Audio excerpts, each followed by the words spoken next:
तो सभी भाइयों एवं बहनों को नमस्कार। स्वागत है आपका आपके अपने चैनल सक्सेस जंक्शन एक कदम सफलता की ओर में। मेरा नाम है अतुल शुक्ला और हम लेकर के आ गए हैं आपके लिए 8 मार्च एमपी महिला सुपरवाइजर भर्ती फर्स्ट शिफ्ट का एग्जाम एनालिसिस। और आज हम बहुत खुश हैं, ठीक है ना। क्यों खुश हैं? जब आपकी मेहनत रंग लाती है और आपकी मेहनत की वजह से दूसरे लोगों का फ़ायदा होता है, जिन लोगों ने आपके ऊपर भरोसा किया है, तो आपको अंदर से खुशी होती है। तो टॉपर दीदी, जी हाँ, आज 8 मार्च जो है हैप्पी वुमेंस डे। सबसे पहले आप लोगों को जो है बता दें, आज जो है अंतर्राष्ट्रीय महिला दिवस है। तो आज दीदी 170 नंबर लेकर के आई हैं और इन्होंने शुक्ला सर के नोट्स लिए थे। अभी आपको प्रूफ दिखाने वाले हैं। 3 लोगों के नाम बताने वाले हैं जिन लोगों ने आज क्वेश्चन भी भेजे हैं, और प्रूफ भी आपको दिखाएंगे कि उन्होंने शुक्ला सर के नोट्स भी लिए थे। और ये टॉपर दीदी का नाम क्या है वो भी आपको हम बताएंगे, ठीक है। तो चलिए एग्जाम एनालिसिस शुरू करते हैं। तो वीडियो को लाइक करके चैनल को सब्सक्राइब कर दीजिए, जिससे कि सारी वीडियो टाइम टू टाइम आपके पास में पहुंचती रहे, सारी एग्जाम एनालिसिस भी आपके पास में पहुंचती रहे, ठीक है। चलिए सबसे पहले आपको मिलवाते हैं आज के टॉपर जो हैं, और ये टॉपर रहने वाले हैं। सबसे पहले आसमा खां, देख सकते हैं यहाँ पर इनको पीडीएफ भेजा था, 199 वाली पीडीएफ इन्होंने लिया, देख लीजिए लास्ट में पीडीएफ आपको दिख रही होगी बाई शुक्ला सर, ठीक है ना। तो सर बहुत बहुत शुक्रिया। मेरा नाम आसमा खां है, आपने अच्छा पढ़ा है और मैंने आपके सारे बातें फॉलो की। मेरे 170 नंबर आए। हमने कहा भाई गजब, लेकिन कह रहे नहीं सर आपने अच्छा पढ़ाया। भाई हम तो सबको पढ़ा रहे हैं, ठीक है, सबको पीडीएफ नोट्स दे रहे हैं। जो मेहनत करता है उसके नंबर अच्छे आते हैं। तो आसमा दीदी आपको एक बार फिर से बहुत बहुत कंग्रेचुलेसन। 170 नंबर इनके आए हैं और इन्होंने हमसे पीडीएफ ली थी, आप यहाँ पर देख सकते हैं इसका एग्जाम्पल भी, ठीक है। उसके बाद में उर्मिला पटेल जी, इनको भी बहुत बहुत कंग्रेचुलेसन। इन्होंने भी देखिए 199 वाली पीडीएफ ली थी, शुक्ला सर लिखा हुआ है, ठीक है। अतुल सर मेरा पेपर हो गया आज, हमने आपसे क्लास लिया था, बहुत अच्छी क्लास थी। मैंने आपका अच्छे से मार्गदर्शन पाया और मेरे 150 नंबर आए हैं। उर्मिला पटेल जी आपको भी बहुत बहुत बधाइयाँ, ठीक है। इन सब लोगों का सिलेक्शन होने वाला है, अब इसमें डाउट में मत रहना, इनका सिलेक्शन नहीं होगा, ठीक है। चलिए तीसरी है ममता लोढ़ा जी, इन्होंने भी देखिए हमारे नोट्स लिए हुए हैं। देखो ये नोट्स भेजा गया है ना, 146 मार्क आए हैं सर। मैंने कहा वाह गजब, विटामिन ए की कमी से कौन सा रोग होता है। बाकी इन लोगों ने बहुत सारे प्रश्न भी हमारे पास भेजे हैं, उसके लिए भी आप तीनों लोगों को बहुत बहुत शुक्रिया, बहुत बहुत धन्यवाद और उज्जवल भविष्य के लिए शुभकामनाएं। आप लोग सिलेक्शन लेने के बाद में हमसे मिलने जरूर आना। ऐसा मत करना सिलेक्शन मिल गया काय के शुक्ला सर काम करें अपना, ऐसा मत करना, ठीक है ना, मिलने जरूर आना। बाकी जिन लोगों को पीडीएफ नोट्स मंगाने भैया 199 वाले सुपर सिलेक्शन नोट्स एग्जाम्पल आप देख सकते हैं, तीनों लोगों ने नोट्स लिए थे, अच्छे से पढ़ाई की थी, क्या बढ़िया नंबर ये लोग लेकर के आए हैं। सुपर सिलेक्शन नोट्स मात्र 199 रुपए में उपलब्ध हैं, अभी भी आप लोग ले सकते हैं। इसके लिए आपको कुछ खास करना नहीं है, ये स्कैनर आपको दिखाई दे रहा है, इसी पर आपको 199 रुपए का पेमेंट करना है और उस पेमेंट का स्क्रीनशॉट इस व्हाट्सएप नंबर 7052547003 इस पर आपको सेंड कर देना है। नोट्स आपको सेंड कर दिए जाएंगे। एक बार आप डीपी चेक कर लेना, डीपी पर लिखा रहता है कि ये नोट्स इतने बजे से इतने बजे तक को सेंड कर दिए गए हैं। अब अगली बार जो है नोट्स वो इतने बजे सेंड किए जाएंगे, तो आपको कोई भी समस्या नहीं रहेगी। अब आप पूछने मत लगना कि सर हमको वो दिखा दो, डेमो दिखा दो सर नोट्स भेजते हैं कि नहीं भेजते हैं। आपको सीधे सीधे एग्जाम्पल दिखाई दे रहा है, अब डेमो मत मांगने लगना, ठीक है ना, क्योंकि इतना टाइम नहीं रहता कि डेमो भेजें, ये भेजें, वो भेजें। देखो सिलेक्शन हुआ है, नंबर अच्छे आए हैं और नोट्स हम भेजते हैं, कोई फर्जीवाड़ा नहीं है। ये तीनों जो है आपको आपके सामने एग्जाम्पल दिखाई दे रहे हैं, ठीक है। तो बस सीधे पेमेंट कीजिए, स्क्रीनशॉट भेजिए और नोट्स लीजिए। फालतू की बातें करने का ना हमारे पास में समय रहता है, ना टीम के पास में समय रहता है, सबको नोट्स भेजने रहते हैं भैया, ठीक है। और आप जो है स्क्रीनशॉट भेज करके शांति से बैठ जाइए। आपके नोट्स रात में 12 बजे तक तो हम हर किसी को नोट्स भेज देते हैं। कल 12 बजे तक सबको नोट्स भेज दिया था, क्योंकि रात के टाइम पर ही फ्री हो पाते हैं, तो तब तक हम सबको नोट्स भेज देते हैं। तो परेशान नहीं होना है, एक बार डीपी चेक कर लेना व्हाट्सएप की, ठीक है भैया। चलिए नंबर ध्यान रखना, देखो 7052547003 इस नंबर पर व्हाट्सअप कर देना, आपको नोट्स मिल जाएंगे। चलो भैया अब आज क्लास शुरू करते हैं। सबसे पहले जो प्रश्न इन लोगों ने भेजे हैं डिटेल में आपको जानकारी देंगे और आपको ये भी बताएंगे भैया कल जो हमने डिटेल आपको दी थी ना, उसमें से भी आज एक प्रश्न फंस गया। इसलिए आपसे कहते हैं कि आपको पूरा का पूरा एग्जाम एनालिसिस देखना है, यही एग्जाम एनालिसिस से भी बहुत सारे प्रश्न फंस जाएंगे। कल हमने आपको रूबेला का टीका बताया था ना, रूबेला का टीका, आज फिर से रूबेला का टीका पूछ लिया गया है। अब रूबेला का टीका कौन सा होता है, कमेंट बॉक्स में आपको कमेंट करना है, जिन लोगों ने कल वो जो है कल वाली वीडियो देखी थी। चलिए अब आज की क्लास शुरू करते हैं। पहला प्रश्न आया था विटामिन ए की कमी से कौन सा रोग होता है, ये अभी ममता लोढ़ा जी ने भेजा, आपने देखा, ठीक है। तो रतौंधी रोग हो जाता है विटामिन ए की कमी से। अच्छे से आपको पढ़ा रखा है, पीडीएफ में अच्छे से बता रखा है, ठीक है। चलिए अब यहाँ पर कुछ महत्वपूर्ण जानकारी देख लेते हैं। देखो, विटामिन ए की कमी से रतौंधी नामक रोग हो जाता है, आंखों से जुड़ी समस्याएं हो जाती हैं, त्वचा की बीमारियां हो जाती हैं और अन्य कई रोग हो सकते हैं। आपको बहुत अच्छे से समझाया था कि ये रतौंधी नामक जब रोग हो जाता है तो रात में दिखना कम हो जाता है। आप कहते हैं सर रात में तो किसी को नहीं दिखाई देता है, तब हमने आपको बताया था अरे भैया रात में दिखाई तो नहीं देता, लेकिन इनको तो जैसे ही मतलब कि सूर्य अस्त हुआ इनको दिखना बंद हो जाता है। ये सारी अपन ने हंसी मजाक किए थे, इसीलिए हंसी मजाक किए थे जिससे कि आपको ये क्वेश्चन याद रहे। और देखिए आपका एक नंबर यहाँ पर डन हो गया, पक्का हो गया, ठीक है ना। चलिए भाई आगे बढ़ सकते हैं। विटामिन ए के स्रोत आगे आपसे पूछा जा सकता है, तो हरी पत्तेदार सब्जियां, मछली हो गया, सेब हो गया, इन सब में विटामिन ए पाया जाता है, आपको याद रखना है। चलिए आपसे आईसीडीएस के कार्य पूछ लिए। आईसीडीएस आपको अच्छे से समझाया था, 1975 में इसकी स्थापना हुई थी। आज आपसे आईसीडीएस के कार्य पूछ लिए हैं। ध्यान रखना आपसे जो प्रश्न पूछे जा रहे हैं वो ज़्यादातर प्रश्न आपके दिमागी आधार पर पूछे जा रहे हैं, मतलब कि जो आपकी समझ होती है ना उस समझ के आधार पर पूछे जा रहे हैं, ठीक है। और ज़्यादातर प्रश्नों का आंसर उपरोक्त सभी करके है, ठीक है ना। अब ऐसा मत करना सर ने उपरोक्त सही बताया था, शुक्ला सर ने उपरोक्त सभी पर लगा देते हैं। भैया मैं ये नहीं कह रहा हूँ कि सभी पर लगा दो, ज़्यादातर क्वेश्चनों के जो आंसर है, जो आपसी समझ वाले प्रश्न हैं उनके आंसर उपरोक्त सभी हैं, ठीक है ना। जब तुक्का लगाना हो, कुछ भी नहीं आपके आ रहा हो, फिर सुन लीजिए, कुछ भी नहीं आ रहा हो तब आप उपरोक्त सभी पर लगाना। चलिए आईसीडीएस के बारे में आपको जानकारी दे देते हैं, ठीक है। देखो इसका फुल फॉर्म पूछा जाएगा तो एकीकृत बाल विकास सेवा आईसीडीएस फुल फॉर्म होता है। योजना के जरिए बच्चों, गर्भवती महिलाओं और स्तनपान कराने वाली माओं के स्वास्थ्य और पोषण में सुधार किया जाता है। इस योजना के जरिए शिशु और बाल मृत्यु दर को कम करने, मातृ स्वास्थ्य में सुधार करने का प्रयास किया जाता है, इसलिए यह आईसीडीएस योजना शुरू की गई है। कई बार आपको हमने बता रखा है, ठीक है। चलिए आईसीडीएस के कार्य देख लीजिए। तो बच्चों के शारीरिक, मानसिक, सामाजिक, भाषाई और मोटर विकास में सुधार करना। इसके अलावा गर्भवती महिलाओं, स्तनपान कराने वाली माताओं, किशोरियों की स्वास्थ्य स्थिति और ज्ञान में सुधार करना। देखो पहले किशोरियों को नहीं जोड़ा गया था, केवल इन लोगों के बारे में ही थी आईसीडीएस, लेकिन 1991 में 1991 में किशोरियों के लिए भी ये सुविधा उपलब्ध करा दी गई। आईसीडीएस में किशोरियों को भी जोड़ दिया गया। तो मे भी आगे यह प्रश्न बन सकता है कि किशोरियों को कब जोड़ा गया था आईसीडीएस में। 1981 में जोड़ा गया था, ठीक है। स्वस्थ जीवन शैली को प्रोत्साहित करना, समुदाय को संगठित करके योजना का सुचारू संचालन करना, प्रारंभिक बचपन की देखभाल, शिक्षा और विकास, देखभाल और पोषण परामर्श देना, स्वास्थ्य सेवाएं देना, ये सारे कार्य आईसीडीएस के होते हैं। 1991 में युवतियों को भी इसमें जोड़ दिया गया था, किशोरियों को भी इसमें जोड़ दिया गया था। आगे बढ़िए। विटामिन सी की कमी से रोग, कितने अच्छे से आपको पढ़ा रखा है। विटामिन सी की कमी से कौन सा रोग होता है? स्कर्वी। स्कर्वी नामक रोग जो है वो विटामिन सी की कमी से हो जाता है। विटामिन से बहुत अच्छे प्रश्न आए हैं आपको, जो हमने थ्योरी वाले नोट्स दिए हैं 199 में पूरा कवर है। थ्योरी वाले नोट्स में देखना, विटामिन के बारे में बताया है पोषण वाले वीडियो में, पोषण वाली पीडीएफ में। विटामिन को डिटेल में पहले हमने आपको समझाया है, उसके बाद में एक चार्ट बना के दिया कि कौन से विटामिन की कमी से कौन सा रोग होता है, क्या क्या इसके स्रोत होते हैं। वो चार्ट भी आपको पढ़ करके जाना है, इसीलिए हमारे नोट्स सबसे अलग होते हैं। क्यों? क्योंकि डिटेल में ही बताते हैं और एग्जाम टाइम पर फाइनल रिवीजन के लिए हम चार्ट भी दे देते हैं उसमें। तो ये सब आपको देख करके जाना है। चलिए अब विटामिन सी की कमी से होने वाले अन्य लक्षण कौन कौन से हैं वो भी देख लीजिए। देखो विटामिन सी की कमी से आसानी से चोट लग गया अगर तो खून बहता रहेगा, ठीक है। उसके मसूड़ों से खून आएगा, दांतों का हिलना होगा, घाव का ठीक से न भरना, ठीक है, थकान, एनीमिया, त्वचा पर लाल छोटे छोटे धब्बे, जोड़ों और मांसपेशियों में दर्द, पैरों में रेसेज, इस तरह की परेशानी विटामिन सी की कमी से आ सकती है।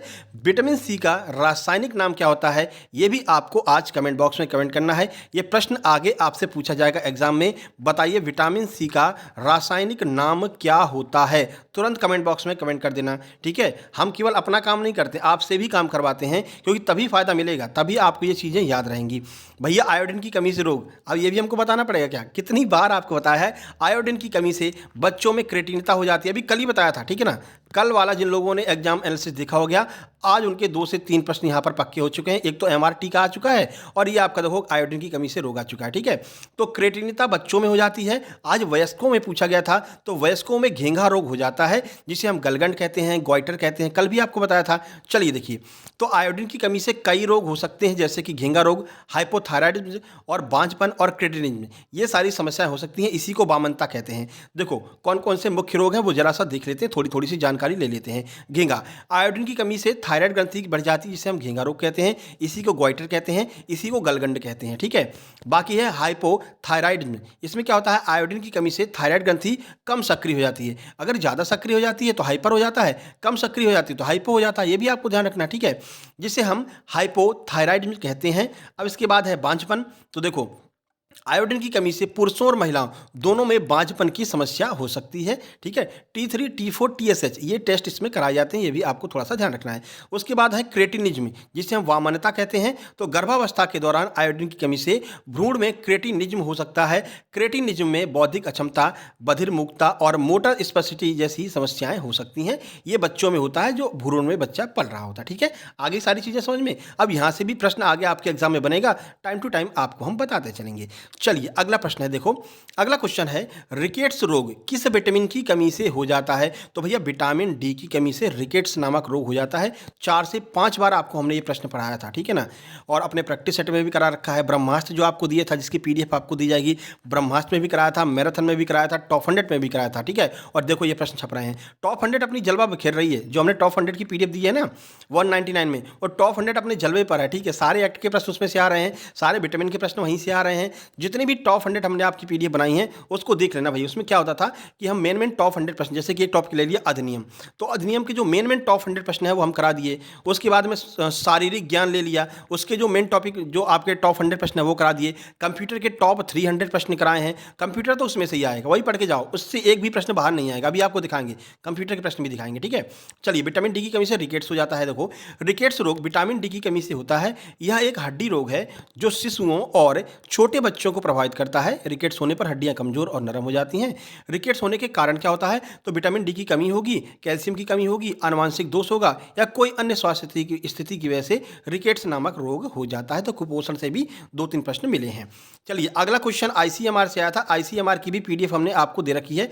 टॉप 100 प्रश्नों की पीडीएफ 199 में मिलेगी आपको आईसीएमआर। ठीक है, 199 वाली जो पीडीएफ है ना, उसमें सब कुछ आपको मिलेगा, कंप्लीट कोर्स, जो सिलेक्शन पैकेज जिसे हम कहते हैं, 199 में मिलेगा। ठीक है, देखो धात्री माता के दूध में कौन सा विटामिन पाया जाता है? तो धात्री माता के दूध में सबसे ज्यादा विटामिन डी पाया जाता है। क्यों पाया जाता है? आपको बताया था, ये है बालक, ठीक है, मुस्कुरा रहा है बालक, लेकिन जब यह गर्भ में होता है तो इसका क्या होता है? हड्डियां बनती रहती हैं, बाल बनते रहते हैं, तो इनको क्या होता है? विटामिन की आवश्यकता पड़ती है। ठीक है, विटामिन डी की आवश्यकता पड़ती है। इसीलिए आप देखते हैं जब आप आंगनवाड़ी में जाते हैं तो विटामिन डी की गोली दी जाती है और आयरन की गोली दी जाती है। ठीक है, तो धात्री माता के दूध में कौन सा विटामिन पाया जाता है? उसमें भी विटामिन डी पाया जाता है। जब यह बालक जब मतलब बालक का जन्म हो जाता है तब भी इसकी हड्डियां जुड़ती हैं, दांत आते हैं। ठीक है, तो ऐसे में विटामिन डी की आवश्यकता होती है। तो धात्री माता के दूध में विटामिन डी भी पाया जाता है। और कौन कौन से विटामिन मिलते हैं वो भी देख लो।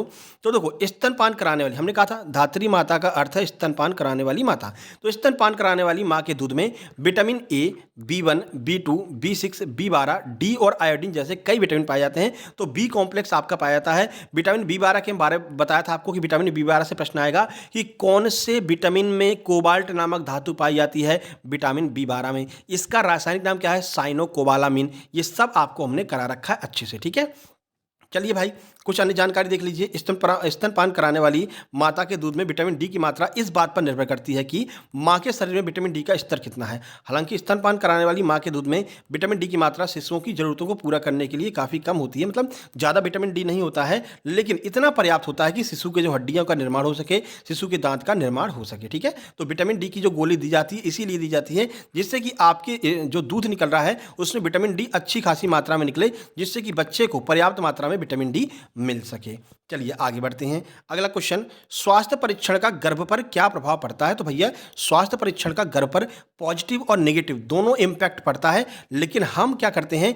पॉजिटिव चीज़ों को ध्यान में रखते हैं। क्यों? जैसे कि माता गर्भवती है, टाइम टू टाइम अल्ट्रासाउंड कराया जाता है। अल्ट्रासाउंड कराने से पता चलता रहता है कि बच्चा कैसा है, कैसी स्थिति में है, तो ये पॉजिटिव सेंस हो गया। लेकिन बार बार उसका अगर अल्ट्रासाउंड कराएंगे, यानी आज भी करा लिया, कल भी करा लिया, परसों भी करा लिया, तो ये रेडिएशन भी तो जा रहा है, तो उसका साइड इफेक्ट भी पड़ता है। ठीक है, तो ये दोनों समस्याएं हो सकती हैं, दोनों फायदे और नुकसान दोनों हैं। देखिए गर्भावस्था के दौरान रक्त परीक्षण, मूत्र परीक्षण, अल्ट्रासाउंड, मधुमेह परीक्षण करवाने होते हैं। इन टेस्टों से गर्भवती महिला के स्वास्थ्य और बच्चे के विकास की जानकारी हमको मिलती है। तो दोनों इंपैक्ट पड़ते हैं, पॉजिटिव भी और नेगेटिव भी, दोनों हमने आपको बता दिए हैं। आज आपके ऑप्शन में पॉजिटिव इंपैक्ट ही पूछे गए थे।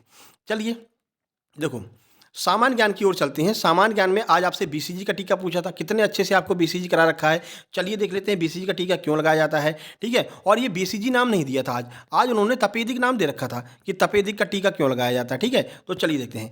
बीसीजी जिसे हम बैसिलस कैलेमेट गुएरिन कहते हैं, ये फुल फॉर्म पूछा जाएगा आगे, ध्यान रखना, स्टार मार्क कर लो, का टीका टीबी यानी यक्ष्मा से बचाने के लिए लगाया जाता है। ठीक है, तो आज आपसे यही पूछा था कि तपेदिक का टीका इनमें से कौन सा है। तो चलिए पूरा पढ़ लेते हैं। हाँ, यह टीका उन बच्चों को लगाया जाता है जो टीबी से संक्रमित नहीं हैं, उनको आगे वो टीबी से संक्रमित ना हो जाएँ, इसलिए यह टीका लगाया जाता है। बीसीजी के टीके की खास बातें देख लीजिए, यहाँ से प्रश्न बनेगा ही बनेगा, इसमें कोई डाउट वाली बात ही नहीं है। देखो, यह टीका जन्म के तुरंत बाद लगाया जा सकता है। यह टीका 6 साल से कम उम्र के बच्चों को ही लगाया जाता है, ध्यान रखना, और वयस्कों को यह टीका नहीं लगाया जाता, ये भी आपको ध्यान रखना है। यह टीका मेनिनजियल और माइलरी टीबी के खिलाफ 50 से 80% सुरक्षा देता है। टीकाकरण 6 से 8 हफ्तों के बाद सुरक्षा शुरू हो जाती है और करीब 10 सालों तक इसकी सुरक्षा बनी रहती है। वयस्कों के लिए बीसीजी के टीकाकरण की सलाह नहीं दी जाती है, ध्यान रखना, पूछेंगे इनमें से किसे बीसीजी का टीका नहीं लगाया जा सकता है? 10 साल के बच्चे को, 12 साल के बच्चे को, वयस्कों को, बुजुर्गों को, तो ध्यान रखना वयस्कों और बुजुर्गों को बीसीजी का टीका नहीं लगाते हैं। कुपोषण से 2 प्रश्न आए थे, क्रेटिनिता वाला आया था और आपका आयोडीन वाला आया था, हमने आपको बता दिया है। चलिए, गर्भावस्था के दौरान प्रोटीन की आवश्यकता क्यों पड़ती है, यह प्रश्न पूछा गया था। हमने आपसे कहा ना, बहुत सारे प्रश्न ऐसे आए हैं जो आप अपनी दिमागी समझ के साथ में सॉल्व कर सकते हैं। तो गर्भावस्था के दौरान प्रोटीन की जरूरत क्यों पड़ती है? देखिए, तो गर्भवती महिलाओं को उन महिलाओं की तुलना में ज़्यादा प्रोटीन की जरूरत होती है जो गर्भवती नहीं है। क्यों होती है बताया ना, प्रोटीन हमारे शरीर का बॉडी बिल्डर होता है, कल भी समझाया था, ठीक है। जो बॉडी गार्ड होता है वो कौन होता है? प्रोटीन होता है, ठीक है। देखो, गर्भावस्था की हर तिमाही में प्रोटीन की जरूरत बढ़ती जाती है। पहली तिमाही में कम पड़ती है, फिर दूसरी तिमाही में और ज़्यादा पड़ती है। क्यों?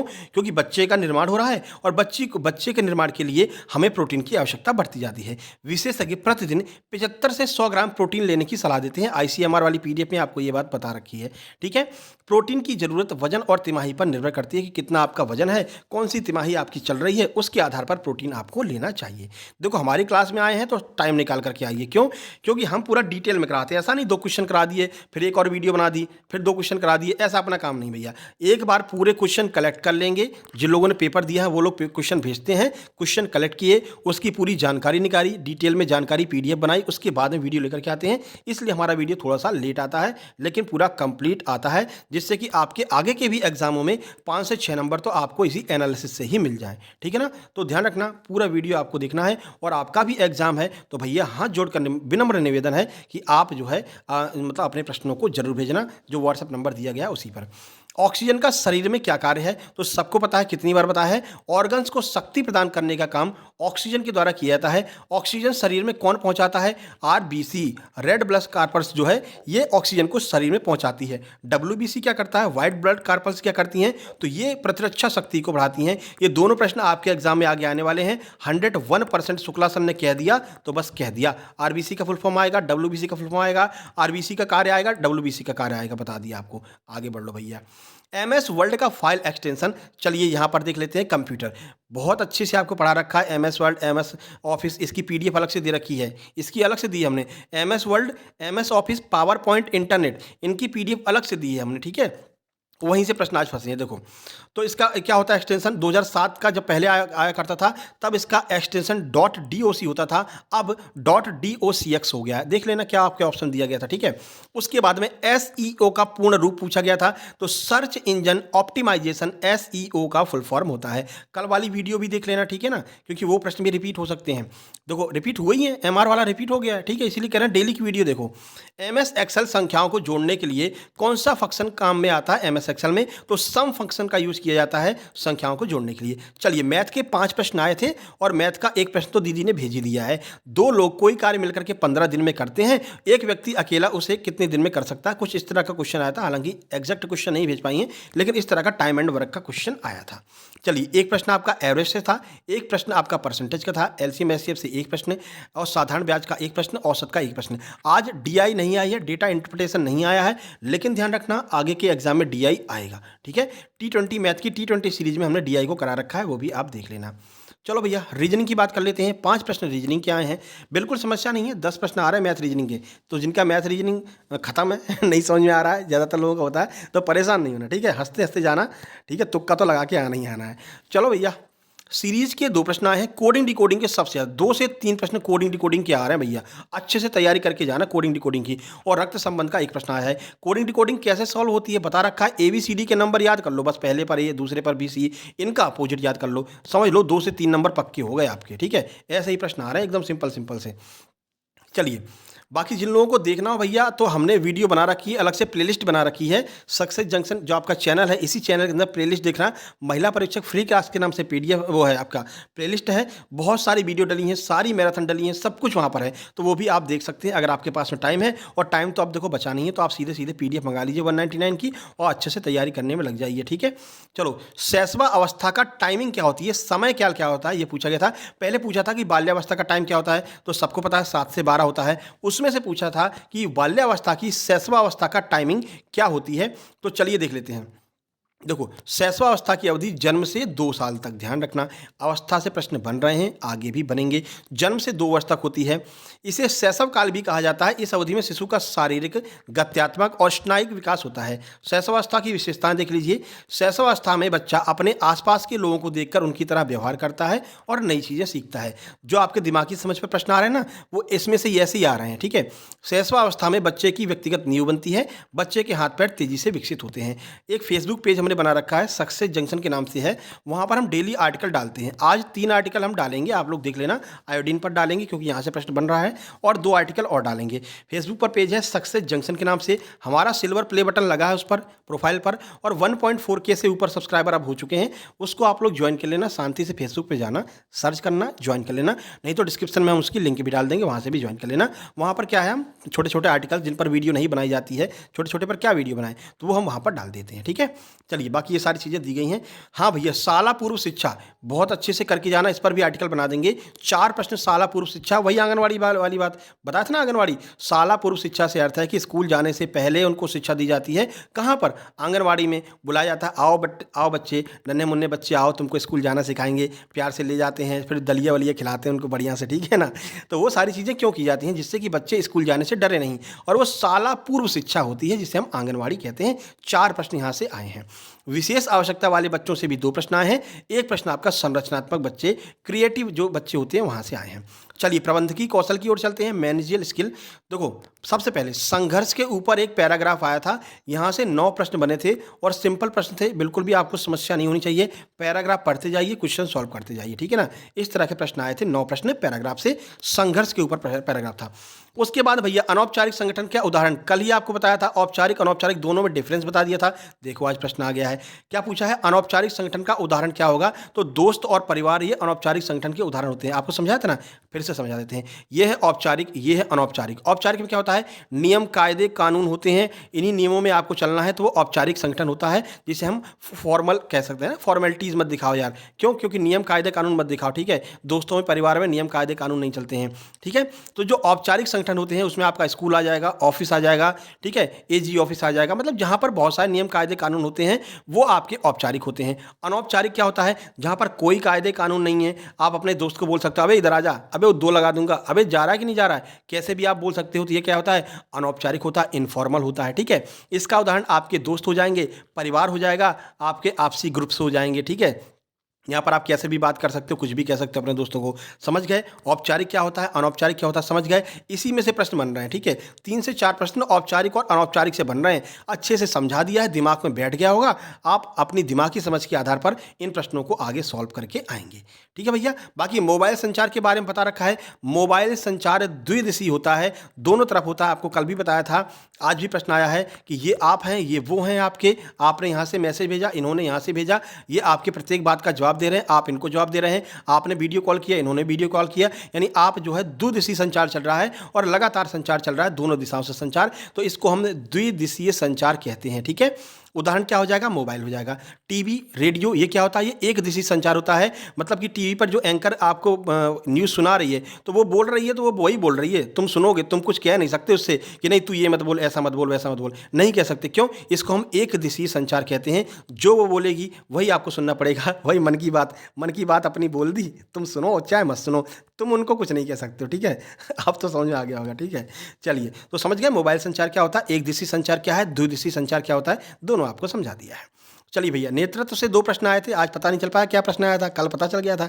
नेतृत्व हमने कहा है, जब भी नेतृत्व के प्रश्न आए, खुद को नेता मान लो, चाहे पार्षद ही मान लो अपने आप को, पर मान लो, जैसे ही आपने अपने आप को नेता माना, आपके अंदर वो गुण आ जाएँगे, वही चारों गुण आपके ऑप्शन में दिए गए होंगे, उन्हीं को टिक कर देना, ठीक है ना? तो अपने ऊपर अप्लाई कर लेना। बहुत अच्छे से आपको समझा रखा भैया, एक बार जा कर के मैनेजरियल स्किल की जो हमने प्रैक्टिस सेट करा रखे हैं, वो सारे प्रैक्टिस सेट देख लेना, सारी मैराथन देख लेना, अच्छे से आपको जो है मैनेजमेंट क्लियर हो जाएगा, ठीक है?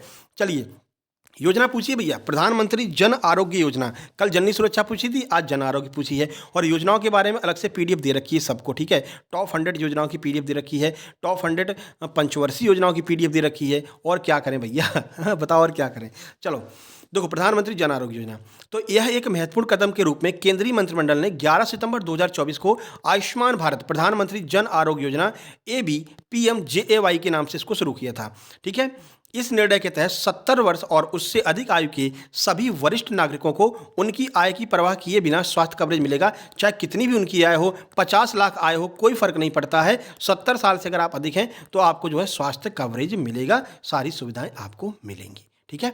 तो ये कुछ प्रश्न हमारे पास में आज के जो टॉपर्स लोग हैं उन लोगों ने भेजा था। लगातार टॉपर्स आपके सक्सेस जंक्शन से निकलेंगे, देख लेना, ठीक है? जब टॉपर्स की लिस्ट आएगी ना, बता देंगे इन्होंने यहाँ से पढ़ा था, इन्होंने यहाँ से पढ़ा था। सक्सेस जंक्शन के 4 से 5 लोग मिलेंगे ही मिलेंगे वहाँ पर आपको, ठीक है? आज की दीदी तो मिलेंगी ही मिलेंगी, ठीक है ना?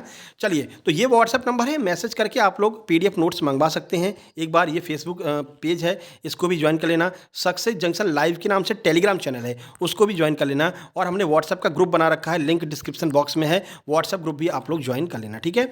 फिर से आपसे निवेदन है, हाथ जोड़कर निवेदन है, आपका एग्जाम जैसे ही हो जाए, एग्जाम सेंटर से आप बाहर निकलें, अपने प्रश्नों को अपने नाम के साथ में इस व्हाट्सएप नंबर पर जरूर शेयर कर देना। मेरी दीदी, मेरे भैया, आपसे हाथ जोड़कर निवेदन है, शुक्ला सर का इतना निवेदन मान लेना, ठीक है? उसके अलावा हाँ भैया, ब्लैक कोट कमांडो आपको मिलेंगे ही मिलेंगे वहाँ पर, ठीक है? वो आपसे रिव्यू लेंगे, तो रिव्यू में मेरा नाम भी ले देना भैया, कोई दिक्कत तो है नहीं, है ना? पढ़े हो तो नाम ले लो, क्या दिक्कत है, ठीक है? आज आसमा दीदी ने नाम लिया था, हमने वीडियो देखी है, ठीक है ना? तो आप लोग भी नाम ले देना। चलो, बाकी वो जब आप अपना स्क्रीनशॉट भेजते हैं तो कृपया धैर्य बनाकर रखें, ऐसा मत करें कि सर हमने भेजा, भेजो भेजो भेजो। फ़ोन हमने इसीलिए मोबाइल नंबर बंद कर दिया है, केवल व्हाट्सएप पर कांटेक्ट होगा, इस पर फ़ोन मत लगाना, फ़ोन नहीं लगेगा, ठीक है ना? दिन भर फ़ोन ही बजता रहेगा तो कब आपकी वीडियो बनाएंगे, कब हम पीडीएफ तैयार करेंगे, है ना? तो मोबाइल नंबर बंद है, केवल व्हाट्सएप से कॉन्टैक्ट होगा। और भैया, पीडीएफ हम भेजते हैं, 101% भेजते हैं। ऊपर एग्जाम्पल दिया गया है, तीनों लोगों ने पीडीएफ लिया था जिनके 170, 140, 150 आए। तो काहे को आप डेमो मंगवा रहे हो, काहे को आप उल्टी सीधी बातों के चक्कर में पड़ रहे हो? सीधे पेमेंट करो, पीडीएफ लो, पेमेंट करो, पीडीएफ लो, ठीक है ना? ठीक है? रात को हम कब सोते हैं? 12:30 से 1 बजे के बाद सोते हैं, जब तक सबको पीडीएफ नहीं भेज लेते। बाकी जो रात में पीडीएफ भेजते हैं, उनकी पीडीएफ हम सुबह, मतलब जो लोग रात में पेमेंट करते हैं, सुबह पीडीएफ भेज देते हैं। एक एक बंदे का हम पीडीएफ भेजते हैं, बिल्कुल निश्चिंत रहिए, ठीक है? और एक बार व्हाट्सएप डीपी देख लिया कीजिए कि आपने कौन से टाइम स्लॉट में मैसेज किया है, स्क्रीनशॉट भेजा है, अगली आपको नोट्स कितने बजे भेज जाएगी, तो हम सबको नोट्स भेज देते हैं। बिल्कुल भी निश्चिंत रहिए, बिल्कुल भी परेशान होने की आवश्यकता नहीं है, ठीक है? चलिए, फिर मिलते हैं नेक्स्ट वीडियो में। अगला आपका एग्जाम एलसी 5:30-6 बजे छूटेगा, थोड़ा सा लेट हो जाता है कभी कभी, तो उसके लिए परेशान नहीं होना है। जिसका भी आगे एग्जाम हो, अपने प्रश्न जरूर भेजना, ठीक है? चलिए, मिलते हैं नेक्स्ट वीडियो में, तब तक के लिए नमस्कार, धन्यवाद।